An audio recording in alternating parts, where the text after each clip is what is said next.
church is a great place to have hard conversations. There was a situation where there was a woman who was expressing a lot of criticism in the middle of class towards the family proclamation. And she was like, very like a bunch of old white men wrote this and it's really not relevant. And it very much excludes people. And no one said a word. And I was in this ward, I was new in this ward. And so I just remember looking to my right and looking to my left and thinking, this is core doctrine. Like, no one's going to say anything. And later I had a conversation in the hallway with one of my friends who was more familiar with the environment. And she was like, oh yeah, there's a few women in our ward who are really upset, but the family proclamation makes them really upset. That was her words. They think the word she was problematic. And I don't speak up because I just don't want to make anyone feel shame. I don't want anyone to feel excluded because maybe they don't have like the perfect family, or maybe there's things in there that they don't agree with. And so that was the first recollection that I had where I was like, I expect to defend the family proclamation out in the world. Absolutely. I wasn't expecting there to be such a crisis of conversation that you can't even necessarily talk about it in some places at church. We are self-censoring about the family proclamation. We're not using the words gender. We're not saying traditional marriage. We don't want people to be uncomfortable. But I have sensed some hesitancy to even talk about it. I mean, because I've heard people refer to them as old white men too. To me, that's where you try and, I guess, like dehumanize them, right? You never say, well, the prophet and the apostles came out and wrote this. It's always these old white men, right? You kind of distance the men from their position and their calling to kind of make it seem like it's okay to bash the document, because if it's not prophetic, if it's not from God, then you would just say a bunch of dudes got together and wrote this.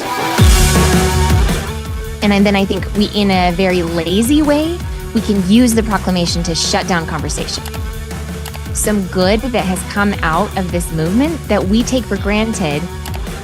His highest hopes for us is that we can become like him. There are things that people just kind of want to avoid talking about, but we wanted to tackle this issue front and center, because I wonder if this is some kind of cultural thing that might be happening with us in our wards, with our experiences with women in the church or whatnot. So if you could pull up the infographic. Got it. Okay, so what we have here is a picture of the family proclamation with a lot of phrases that are redacted. And for those of you who aren't familiar with the Church of Jesus Christ of Latter-day Saints, in the 90s, our living prophet put out a declaration, a prophetic declaration, in which he declared some very specific truths that we hold very dear. And some of those truths are that marriage between a man and a woman is ordained of God, that gender is eternal, and then encouraged us to go forward and to make families. And what am I missing from that? Oh, that's a great summary of the things that are in it. Something that is neat to know is that this document was the first of its kind. I mean, the church has done press releases. The church has done lots of, legal statements. The church, there's conference talks, endless conference talks, Liahona, Ensign articles. But this was this very unique proclamation to the world. And on one piece of paper, all the apostles signed it. It took, as we hear from President Oaks's recent talk, it took a year of praying about, thinking about, writing, drafting, redrafting until all of them signed onto it. And then it was read in General Conference. And it wasn't just read and then forgotten about. It was printed all over the place. And it is still talked about in conference talks. Tikla, you were saying at BYU, you took several classes. I took, at least one class where the entire purpose of the class was to study this one document. Wow. Yeah. That's crazy. Pretty big deal. Yeah. So this document, I think, is definitely worth talking about today, because there are people in our church who have it on their walls, who have memorized it, who agree with everything, who see it as doctrine, who see it as very important, and we should be sharing it, we should be talking about it. And then there are some who think that it's outdated, irrelevant, wrong. A friend said, "Oh, that was nice. This group of old men, that was their opinion. They shared in the 90s, and we don't put it up because that's just not how things are anymore." So there's lots of opinions, even within the church, about that, about the proclamation. And I think that because there are differing opinions, maybe of not only the things that are written in it, but what the document is. Is it truth? Is it opinion? I think that leads to some moments in church where we feel we can't talk about it. So that's what we wanted to talk about today. I like it. Let's do it. So I had two experiences when that kicked off this kind of weird realization that something culturally might be changing. I think it was a majority women's session of church. And in church, you're like a little more careful with what you say because you want to make sure that you're not like hurting the spirit in any way. At least that's how I am. I don't feel like I'm as free with my words as I might be like on YouTube. At church, I want to make sure I'm not doing anything to hurt the spirit. Hundreds of strangers, we're free. Right? Say whatever we want. Church, no. I just do. There was a situation where there was a woman who was expressing a lot of criticism in the middle of class towards the family proclamation. And she was like, very like a bunch of old white men wrote this and it's really not relevant. And it very much excludes people. And no one said a word. And I was in this ward. I was new in this ward. And so I just remember looking to my right and looking to my left and thinking, this is core doctrine. Like no one's going to say anything. And later, I had a conversation in the hallway with one of my friends who was more familiar with the environment. And she was like, "Oh, yeah, there's a few women in our ward who are really upset. But the family proclamation makes them really upset." That was her words. They think it's the word she was problematic. And I don't speak up because I just don't want to make anyone feel shame. I don't want anyone to feel excluded because maybe they don't have like the perfect family, or maybe there's things in there that they don't agree with. And so that was the first recollection that I had where I was like, I expect to defend the family proclamation out in the world. Absolutely. I wasn't expecting there to be such a crisis of conversation that you can't even necessarily talk about it in some places at church. And so that was, I don't know if anyone has an answer or insights on that. Well, I was going to say, so when you said that woman got up and said a bunch of old white men, immediately that's where, because I've heard people refer to them as old white men too. To me, that's where you try and, I guess, like dehumanize them, right? You never say, well, the prophet and the apostles came out and wrote this. It's always these old white men, right? You kind of distance the men from their position and their calling to kind of make it seem like it's okay to bash the document, because if it's not prophetic, if it's not from God, then you would just say a bunch of dudes got together and wrote this. Right. Well, and I've seen this happen too. Maybe not nearly that intense. Like I haven't ever experienced someone getting up and denouncing it essentially, but I have sensed some hesitancy to even talk about it. It's kind of like, let's just maybe not address it. We'll just leave it alone, kind of more like the Bruno. No. Just don't bring it up, right? We don't want to ruffle any feathers. This might hurt someone's feelings if we read this or study it. And so we'll just leave it alone. So that's been more my experience. And I also think there might be a little bit of overcorrection in other cases.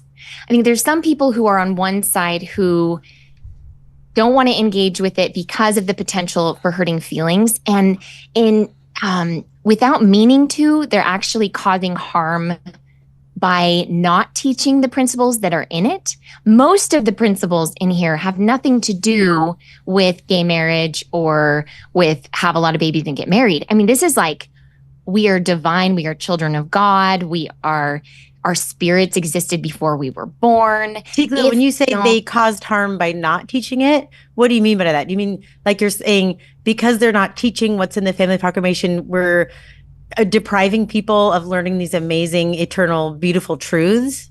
Exactly. I think if you're so scared to teach the proclamation because you've been told it's harmful, then you might, if there's a young woman, and I've had this situation as a young women's president, if there's a young woman who's struggling with her identity as a woman because she's been told if she's not interested in lipstick and girly things, she's actually a boy, and you don't teach her that her gender is eternal, that she is a daughter of God first, you're depriving her of the freedom to explore her interests while being grounded in who she really is. If she knows that she's a daughter of God first and foremost, then she can have so much freedom of expression to learn what she's interested in and what she's not interested in and what she can bring to the table with that knowledge of who she is. If she doesn't ever hear that, then she's in a dangerous space where she might miss out on that truth. Because if she's not hearing it in the world, and she might not be hearing it at home, you're her one shot for someone to tell her, you are a daughter of God, and that will last forever. And now go explore who you are. There's so much fun in exploring that. And does anyone want to jump in on that before I move to the other side? I mean, that was amazing. Yeah. Can I just say something about, like you were talking about, this is a space where people can learn about eternal truths. I talked with a young woman who said in seminary class, there's someone who has different views on gender for herself. And she said, it's hard to talk about these eternal truths of gender now. And she's like, that was supposed to be our safe space. Seminary was supposed to be our safe space where we can talk about men and women and traditional marriage and God's plan for us. And now we can't. So I just think, I mean, I thought it was very interesting that she used the word safe space. That's a term that is often used when people are talking about non-traditional marriage, that sort of lifestyle. Like, I need my safe space over here. But she was saying, can we have our safe space where we can talk about motherhood and gender, those sort of, God's view on interesting. gender. Yeah, that's interesting. And I wonder too, well, so I think sometimes this problem is caused because there are people who use the proclamation as a weapon a little bit, or maybe not as a weapon, but as an excuse not to think very deeply. So if there's a situation where I feel uncomfortable, someone comes in dressed differently than I would expect, or someone is giving a comment in a young women's lesson that is maybe derailing the lesson a little bit. And then I think we, in a very lazy way, we can use the proclamation to shut down conversation. We can say, well, God says this, it's in the proclamation, end of conversation, done. Instead of listening to what they're actually trying to say and then teaching the true principle that relates to their struggle. That takes more work. That means you have to actually get to know the person that you're teaching or ministering to or befriending, right? That takes way more work. So there's a lazy option on both sides. And both of those ways don't actually know what the proclamation says. Well, that sounds like a very Christ-like way to do it. To be centered, to know the truth, to be familiar with it, to be able to teach it, to be able to share it, but also listen and discuss and learn. And then when you understand this person and when you understand the issues and what they're thinking, then you can teach more truth and share truth and say how it applies to them and whatnot. So it's like, but I feel like the foundation is always knowing the truth. And I think what the proclamation always comes back to me, what's so much in the gospel, everything always comes back to God's highest hopes for us. His highest hopes for us is that we can become like him, that we can become as knowledgeable, as capable as him, as wise, as caring, as all-knowing, as a creator like he is. It's all about creation. He created us and wants the cycle of creation for eternity to continue. And to me, that's what the church's main focus is. If you want to pull up their card in the fourfold mission of the church, it is live the gospel of Jesus. So it says, like, for the mission of the Church of Jesus Christ of Latter-day Saints, the work of salvation, exaltation. There's 4 things. 1 is live the gospel of Jesus Christ. 2 is care for those in need. 3 is invite all to receive the gospel. And 4 is to unite families for eternity. So living the gospel of Jesus Christ, that's how, that's taking the sacrament. That's helping us learn the commandments. That's helping us follow Jesus Christ. That used to be perfect the saints, right? And care for those in need. That's caring for, feeding and clothing, and also all the ministering that we do, all the worldwide work we do. That's a lot. Inviting all to receive the gospel. That's what the missionaries do. And that's what every member missionary is doing. And then unite families for eternity. I feel like of all the things the church does, we do a lot. We take in a lot of youth groups. We help a lot of people. What our biggest goal is to bring salvation to anybody who wants it. And if you want it, great. Make the sacrifices that you need to get it. And exaltation is what that highest hope I was telling you that God has for us, to become like him forever, and to create and to build and learn and grow forever. And God, if we don't want that, he won't force it on us. I feel like the proclamation is pointing to that ultimate hope that God has for us. This life is a preparatory time to be in families and to learn and grow and to create and mentor and teach children, just like he's doing to us, so that in the next life we can do that forever. So I think the proclamation is pointing to that truth. And so if you are in the church, and there's so many people who come to our church, so many people who are baptized, and maybe they don't all want that. And that's okay. That's what's beautiful about the gospel of Jesus Christ, is you get out what you put in. He's not going to force you to do anything. So if you want exaltation, you can have it. And this is what exaltation is this family life. And I think it's really wonderful that we have the family proclamation. And then soon after that, the living Christ was put out, that proclamation. And then after that, the restoration was put out. And I think those 3 declarations go so well together. The family is this ideal. This is what the ideal in this life, the ideal in eternity, but we all fall short. So we have Jesus Christ. Jesus Christ will help us be perfected and reach that ideal. And how do we access the full power of Jesus Christ and his covenances and his ordinances of power? Through the restoration. So ideal is the family. Jesus Christ fills in all the gaps because we're all imperfect for that ideal. And then how do we access Jesus Christ's power? Through the restoration. So I love those 3 documents. That's awesome. I had a situation where it was a kind of a unique situation, because Elder Gong came to North Carolina, which is rare in North Carolina for us to get a general authorities. We were very excited. Yay! Yeah, we were like, it's a big deal on the East Coast when you get a general authority. So Elder Gong came, and at the time I was the Young Women's president, so I got to go. And I was with Relief Society president, and I was like, if I ever go to a concert, I'm going with you, because she got us to the front seats. Like, we were like feet away from Elder Gong. So it was like, I felt like so when he jumped in the audience, like, you caught him, you were there for the crowd surfing. It felt like, right. So it was, it was a leadership thing. It was a leadership training. So I asked him this question that was, and his answer was kind of one of those parabolic answers that you would see Jesus give in the New Testament that has an initial meaning, and then later as you think about it, you're like, oh.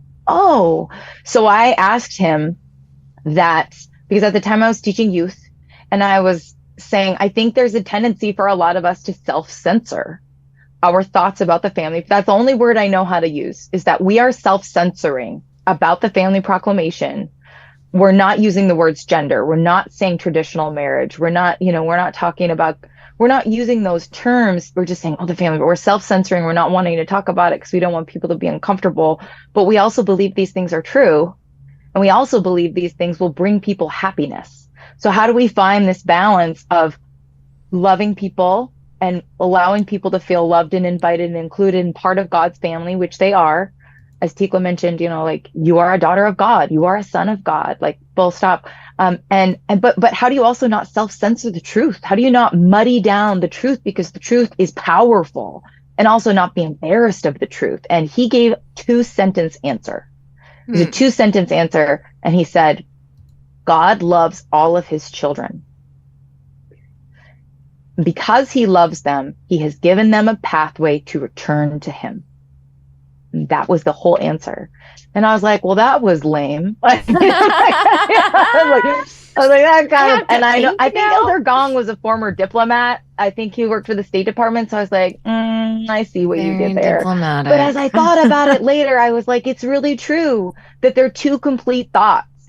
That we think that, God loves you, full stop, you're his child, right? Mm-hmm. And because he loves you, he's given you truths and paths and choices you can make to achieve the highest, happiness in this life and the next. And so I don't know, I just really liked his answer. I feel like it is a balance to talk about the family proclamation. Mm-hmm. But I don't know. Well, and I would say maybe not so much for me, not so much a balance, but more of a depth. I think we need to go deeper.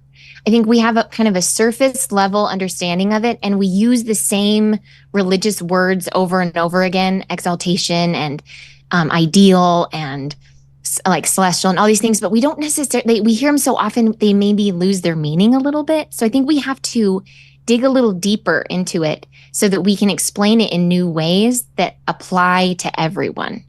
Is that maybe? Yeah. I had an experience with my neighbors where they are all Christian, and I'm in the South, so that's not uncommon. They're very Christian. They all attend church, and they don't know it, but they talk to me about the family proclamation all the time. And they don't apologize or ask permission to teach their kids about their born gender at all. Right. They're not embarrassed. They're confident. You're talking about gender. Can you pull up that little Valentine at the end of the discourse? Oh, yeah. Pardon. Okay, so Rachel, you mentioned gender. I have to show you my favorite Valentine that I received this year from Jonah, our favorite ward librarian here. So pull it up there, Cardin. It's red. It says, it's President Oaks. It says, my love for you is like our gender. Eternal. Oh. Wasn't that a romantic Valentine? You have a very intellectual husband. Doctrinally intellectual. Yes. Okay, Mushy too. And then I was just you want to cozy up and read the Joseph Smith papers, Charlotte? Oh gosh. No, cozy up and read the Apocrypha. Yeah, that's what. Oh my gosh! Every day. Book of the Giants. Here we go. Okay, and then I was gonna say how we talk about this more. I think we have to view it like anything else that someone might struggle with. I used to be a member of this ward.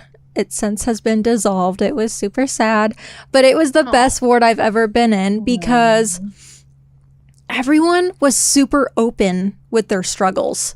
And I think that only happens when you feel comfortable with each other. We had a small ward, I'll give it that. So we were all very comfortable with each other, but testimony meeting was I'm struggling with my drug addiction again, but I've seen God and, in my prayers and through others. And it was just very wow, people have some real issues. And it honestly was I feel so honored that you would open up and tell us all your struggles, because then we can pray for you. Then we can talk about it. And it's not some secret elephant in the room that no one really wants to talk about it, or we kind of whisper oh so I think he's struggling, right? That causes gossip, and that's not good. And so I think if someone is struggling with this, instead of just taking a Sharpie and Xing out parts that you don't like, find someone in your ward that you can literally have a conversation with and say, I am struggling, can you help me understand this? What are your views on this? How do you interpret this? Have you prayed about this? Where do we go from here? Because honestly, there's some things in the church that I struggle with, and I've prayed about it, and sometimes I still have a stupor of thought about it. But then I talk to friends and they're like, hey, I don't struggle with that, but I do struggle with this, and here, let's talk about it, right? So I think first and foremost is to be open about your struggles. And I think that's what Jesus would want us to do. We are instruments in his hands, and we are here to do his work. And we need to talk, and we need to feel open, and we need to feel comfortable talking with each other and talking about our issues. And I know that this one is a big one for a lot of people, and they feel, I don't know, alienated, or they feel like they can't talk about it, or that the church is not for them. And nothing could be further from the truth. Oh, absolutely. Yeah. Absolutely. Speaking of sharping something out, there's another thing there on the Discord, Cardin. It's like the third one right after those two proclamations that have been edited. I did my own editing. I thought that the 10 Commandments, I mean, if the proclamation is old, the 10 Commandments are really old and outdated. Was it an old white man? I don't recall. Oh, with an even longer beard. An even longer holding up Western civilization is so annoying. So I don't like those anymore. So I decided to edit them myself. Thou shalt have gods before me. Thou shalt make unto thee any graven images. Thou shalt take the name of the Lord thy God in vain.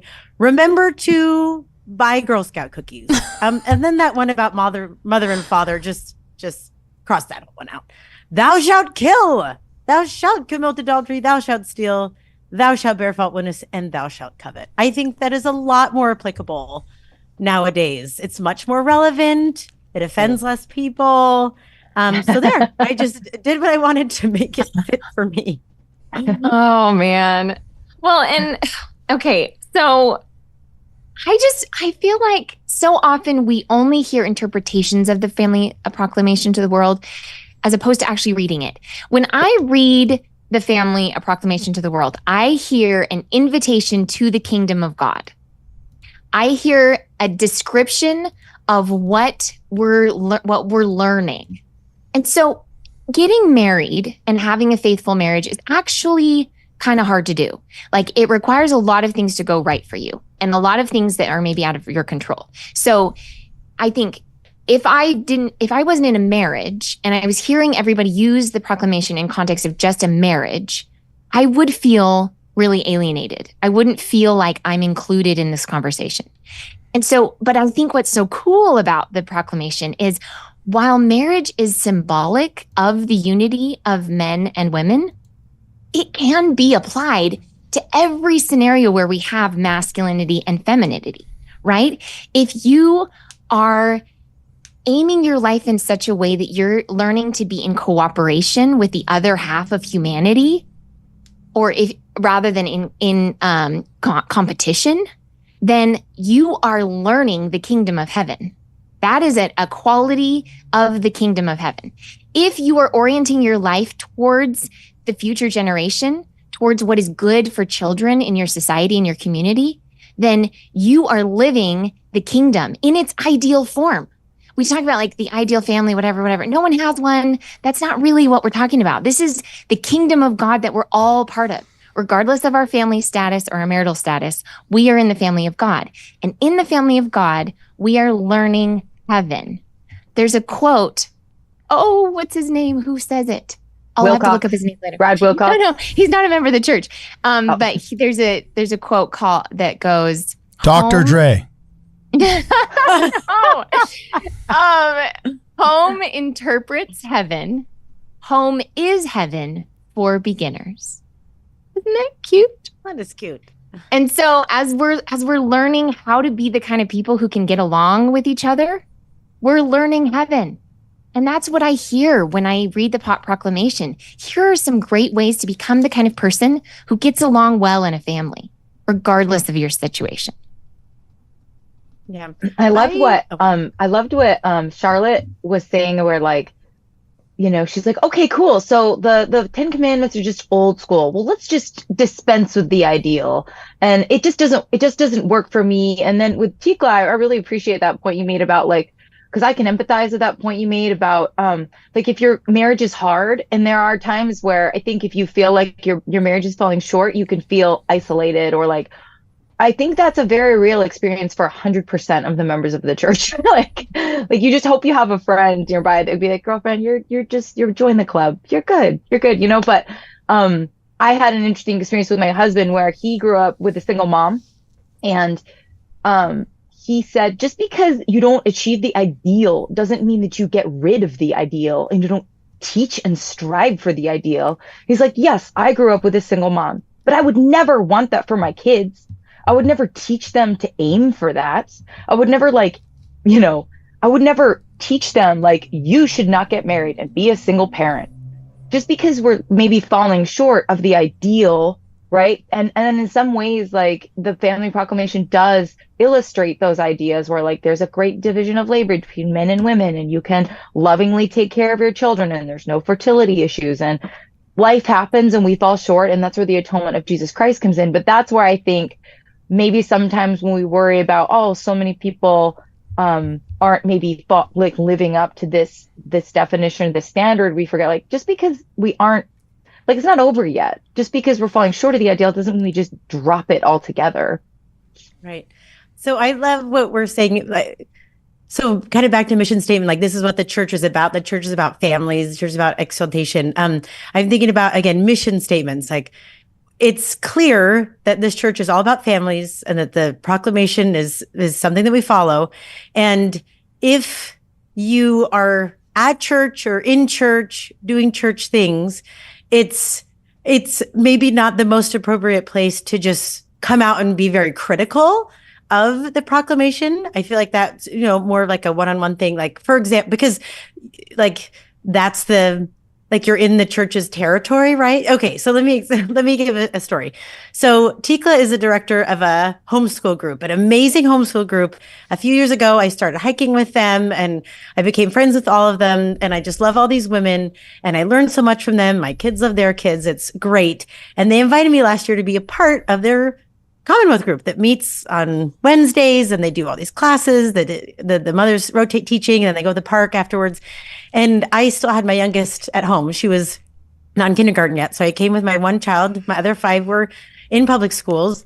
And I had an amazing time. And when we would get together, a lot of the time, so I knew that this was a homeschool group and this was a value that they had, that they really valued education at home, that they valued all the things that entails, and that with that came often negative conversations or experiences with public schools. So conversations would, often be a lot about homeschool and helping each other, and then a lot of negativity about, and I share though, I share those views too. There are problems in public schools too. Sometimes you have to share the stories to keep yourself going. Like, why am I doing this again? No. Oh yeah. And so, but I share the story to say, like, I was in their space. I knew what they value. It was not a place for me to like diss homeschooling or like raise a flag about how public school is the greatest thing. Like, I was in their space and I took all the good that I could from them. And I appreciated every moment that I was there. And while I don't live that lifestyle, I saw the good in it and took the good from it. And I'm a better person from it, even though I live a different lifestyle. And so I think that those who are in the church who disagree with the proclamation, that's fine. You can live a different lifestyle, but that's what our church is. And so you can take the good from a church that supports the Family Proclamation and leave it at that. Yeah, I think that's interesting. I think I'd push back a little bit in that I think that church is a great place to have hard conversations. Kind of back to what Brittany was saying before. I think sharing where we're not understanding can be really powerful. But and but criticizing? Well, maybe not critical. I mean, yeah, I guess. I think, but I just had some fantastic conversations in church lessons when people were vulnerable enough to share, I don't understand this principle. And then trusting the Spirit to guide us, we would have a great conversation. So I would hate for anyone to interpret. I think I understand what you're saying, okay. But I would hate for anyone to interpret that as, we really don't want you to disagree with us ever at church. You can disagree other places, but don't disagree at church. Where I think that it is a great place to disagree respectfully. Yeah, but knowing where you are maybe is I mean, on the other side of what Charlotte's trying to say, I do think that there is a contingent of people in the church that are actually saying, oh, you're not good with this? Don't worry. It doesn't actually matter. Like there's a very active segment of the LDS group who have decided that the doctrines and beliefs of the Family Proclamation are not that relevant and don't need to be lived. And they are teaching that. Yeah. They actively teach that. Now, the principle, I'm sorry to cut you off, Tikla. The principle that No, I this is like, and I great. agree with what you're saying too, which is like some of the most meaningful conversations, like you're saying, like the depth, are those conversations you can have with a spirit of friendship, where I have a pretty rock solid testimony of the family proclamation, but one of my closest friends doesn't. But we're able to like create space for, and I call it the principle of shelving. And I think any LDS woman, member of the Church of Jesus Christ of Latter-day Saints, who learned about polygamy had to go through this process, which is like, I don't understand this. I don't get it. When there's this initial urgency to like, oh, I've got to figure this out and understand this principle right now. I think it's okay to give people space to say like, this, I'm going to put it on the top shelf. I'm going to revisit it later. I don't get it. Because there are principles of the family proclamation that I didn't fully appreciate until I was a mother and married. And I think that it's okay to give people space to not have a testimony or an understanding of things. That is a wildly different thing than what Charlotte, I think, is pointing to, which is, which I have seen, which is people who actively teach, and I've seen it done in my local area, that the family proclamation is a tangential doctrine. It's not a core doctrine. Now that was addressed last year, and yeah. But sorry, what were you saying, Tikla, about depth? I loved that point about I think that's great. I think that's great. I think the shelf concept has kind of become a meme. Like people leave the church because their shelf broke. Oh, I've never heard that one. What does that mean? I think we might need a new analogy there. Well, the jigsaw puzzle is a good one. You're putting a puzzle together, some pieces, you don't know where they go, how they fit, so you put them aside. You don't you don't discard the whole puzzle. You just wait till they it fits. And so I think we do have to be diligent we can't be lazy learners, right? We have to be diligent in digging into these questions that we have and counseling together and finding ways to find those answers, because we don't want shelves breaking everywhere. But I think, where was I going to go with this? How do we teach the family proclamation? What does that look like? Give me an example of boldly teaching the principles of the family proclamation with our friends and in our wards and in our classes. Well, I just did it at girls camp last week. There's hours of chatting. And I love asking questions. And so I was asking, what do you want to do with your life? What do you want to be when you grow up? What do you want to study in college? And as soon as I asked that, I was like, oh, well, motherhood is the greatest thing. I really hope that's in your plan. What else is in your plan? Like putting that plug, not just brushing over it. Rachel, I liked what you were saying about like with the shelf analogy, right? You're like, I don't understand this right now. I'm going to deal with that later. Maybe once I have more experience in my life, maybe once my brain is a little bit more mature, right? Because honestly, I can't remember the last time that I read the proclamation from start to finish. I know the gist of it, right? It's kind of like my patriarchal blessing. I've read it so many times. When was the last time I read it? I'm not sure, but I know what it says in there. But I think each time... Recite it right now, right? Oh, goodness. But I think like each time when you read it, certain things will pop out at you. And you're like, oh, that's what that means. Or I didn't understand that. Or I still don't understand how that one's going to work. But I have faith it will. I think you can apply that to the proclamation where it's, okay, I read this a year ago. Let me reread it. Has my views changed? Do I understand something better? Let me pray over it. If I'm in Young Women's, if I'm a mom of kids, if I just have a friend group that's kind of struggling with it, let me pray over it, read it, and get some insight into maybe some phrases that I need to dive deeper into to really understand. So I think just constantly rereading and evolving and expanding your mind, and just through experiences of life. We have so many experiences every day that, you can understand something better and more deeper or deeply. I don't know. Whatever. Deepier. Yeah. Deeplier. Like what Tikla was saying. So I don't know if that made sense, but it made sense in my mind. Oh yeah. That's awesome. I think the number one way that we can, there's two. Number one way that we can, and answer your question, talk about the family proclamation in an adult setting is to stop self-censoring and to testify happily. And that's me talking in the mirror. Is like, I know the women in my ward that have an angry energy towards the family proclamation. That's the only way I know how to describe it. It's just like it's a very like, so I know that I have a tendency to kind of maybe accommodate or avoid, I think we all do, to avoid awkwardness. Avoid But I conflict. think, yeah.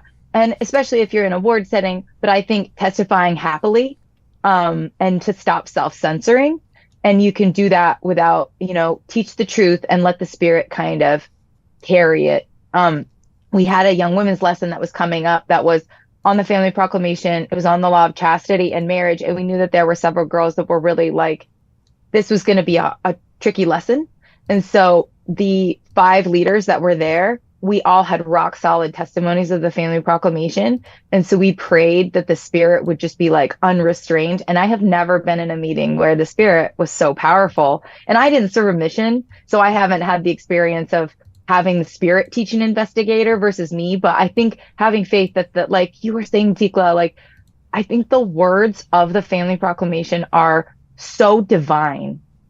It's divine wordage. Like if you read some of those sentences and you see how they've aged over time, there's a line in there that says gender is an essential characteristic of premortal, mortal, and eternal identity. And I was like, how did they know? No one was talking about identity. No one. No. Like, phenomenal line.